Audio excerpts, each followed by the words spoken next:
Assalamualaikum warahmatullahi wabarakatuh.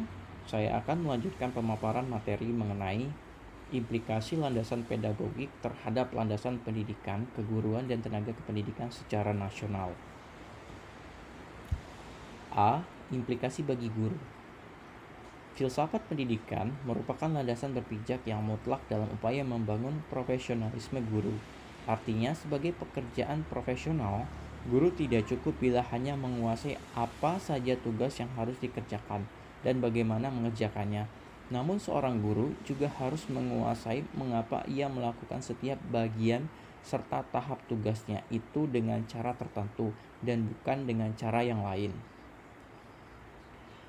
Oleh karena itu, semua keputusan serta perbuatan instruksional serta non-instruksional dalam rangka penunaian tugas-tugas seorang guru dan tenaga kependidikan harus selalu dapat dipertanggungjawabkan secara pendidikan, yaitu dengan tugas profesional yang dapat dilihat dalam perspektif yang lebih luas daripada sekedar pencapaian tujuan-tujuan instruksional khusus.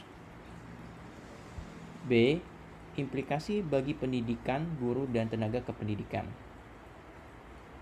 Teori pendidikan guru dan tenaga kependidikan yang produktif adalah yang memberikan rambu-rambu yang memadai di dalam merancang serta mengimplementasikan program-program pendidikan guru dan tenaga kependidikan yang lulusannya mampu melaksanakan tugas-tugas keguruan dalam konteks pendidikan, yaitu tugas profesional dan kemanusiaan. Rambu-rambu yang dimaksud disusun dengan mempergunakan bahan yang diperoleh dari 3 sumber, yaitu pendapat ahli, termasuk yang disanggah oleh hasil penelitian ilmiah, analisis tugas kelulusan, serta pilihan nilai yang dianut masyarakat. Rambu-rambu yang dimaksud yang mencerminkan hasil telaah interpretif, normatif, dan kritis dirumuskan ke dalam perangkat asumsi filosofis, yaitu asumsi-asumsi yang memberikan rambu-rambu bagi perancang serta implementasi program yang dimaksud. Implikasi landasan pedagogik terhadap landasan pendidikan, keguruan, dan tenaga kependidikan secara internasional. Implikasi landasan pedagogik terhadap landasan pendidikan, keguruan, dan tenaga kependidikan secara internasional. Pendidikan di tingkat internasional memiliki tujuan yang sama, yaitu memanusiakan manusia dengan cara membimbing manusia menuju kedewasaan. Faktor penentu keberhasilan pendidikan di suatu negara adalah jenjang pendidikan, anggaran pendidikan, tenaga pendidikan, proses pembelajaran, dan evaluasi pendidikan. Negara dengan sistem pendidikan terbaik di dunia adalah Finlandia dan Jepang. Aspek yang menentukan kemajuan pendidikan di suatu negara, yaitu jenjang pendidikan, anggaran pendidikan, tenaga kependidikan, proses pembelajaran, dan evaluasi pendidikan. Di sini perbandingan jenjang pendidikan antar negara, yaitu Indonesia, Jepang, dan Finlandia. Indonesia, wajib belajar 9 tahun. Pendidikan usia dini tidak diwajibkan.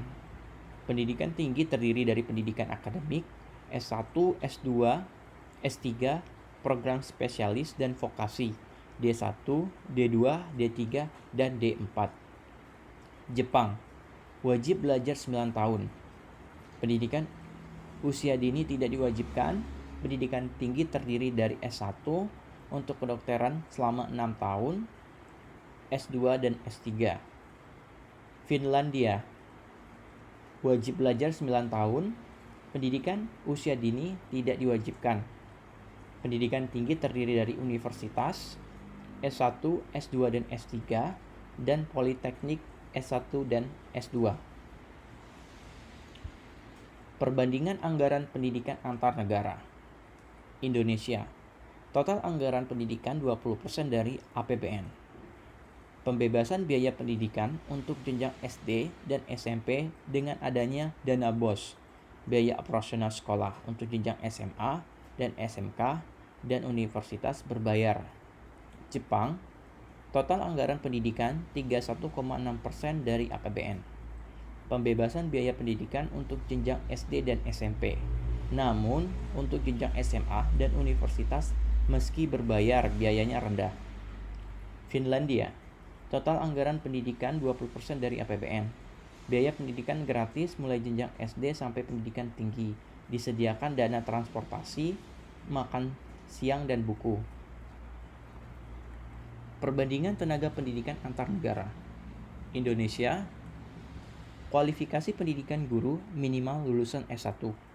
Proses perekrutan guru dengan tes CPNS untuk guru tetap dan tes mandiri dari sekolah untuk guru honorer. Gaji guru masih rendah, hanya 2-5 juta rupiah per bulan untuk PNS dan guru honorer 500.000 sampai dengan 2 juta rupiah per bulan. Jepang, kualifikasi pendidikan guru minimal lulusan S1 dari Universitas Keguruan dan memiliki lisensi mengajar. Proses perekrutan guru dilakukan secara mandiri oleh setiap daerah dengan 2 kali tes. Gaji guru terbilang tinggi, yaitu sekitar 18-60 juta rupiah per bulan dan semakin naik sesuai lamanya mengajar. Finlandia, kualifikasi pendidikan guru minimal lulusan S2. Proses perekrutan guru sangat ketat. Calon guru harus memiliki nilai yang sangat baik dan melalui persaingan sengit. Gaji guru sekitar 27 juta rupiah per bulan. Perbandingan proses pembelajaran antar negara. Indonesia, metode pembelajaran menggunakan scientific method. Peran guru sebagai fasilitator. Jam belajar untuk SD 36 jam per minggu, SMP 38 jam per minggu, dan SMA 44 jam per minggu. Jepang, metode pembelajaran menggunakan tutor sebaya. Peran guru sebagai fasilitator, rata-rata 30 jam per minggu.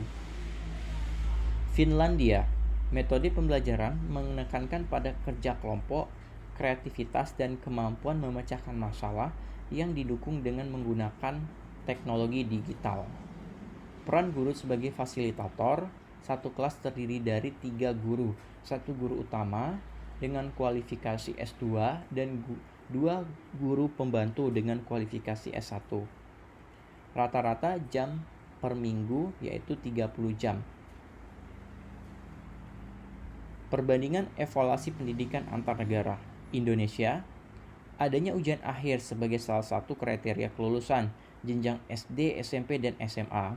Jalur masuk universitas melalui SNMPTN, SBMPTN, dan UM.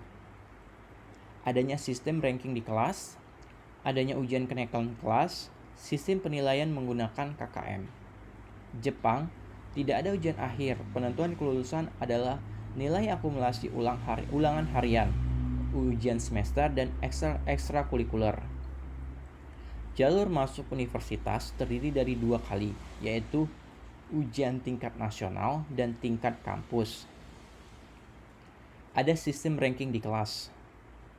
Tidak ada ujian kenaikan kelas, sistem penilaian dengan huruf, yaitu A, B, C, dan D. Finlandia, tidak ada ujian akhir, penentu kelulusan adalah nilai akumulasi ulangan harian, ujian semester, dan ekstrakurikuler. Jalur masuk universitas berupa ujian nasional, matrikulasi yang bersifat sukarela. Tidak ada sistem ranking di kelas, tidak ada ujian kenaikan kelas, sistem penilaian berupa narasi, kemajuan perkembangan siswa. Kesimpulan, teori-teori pendidikan dalam implikasi pedagogik sebagai pedoman dan pegangan untuk seorang dalam mendidik baik di keluarga, sekolah, dan masyarakat wajib dipelajari oleh pendidik dan calon pendidik. Indonesia bisa mempelajari aspek-aspek dalam sistem pendidikan Finlandia dan Jepang yang dinobatkan sebagai negara dengan pendidikan terbaik di dunia. Demikian pemaparan dari saya. Mohon maaf apabila ada kekurangan. Saya akhiri. Assalamualaikum warahmatullahi wabarakatuh.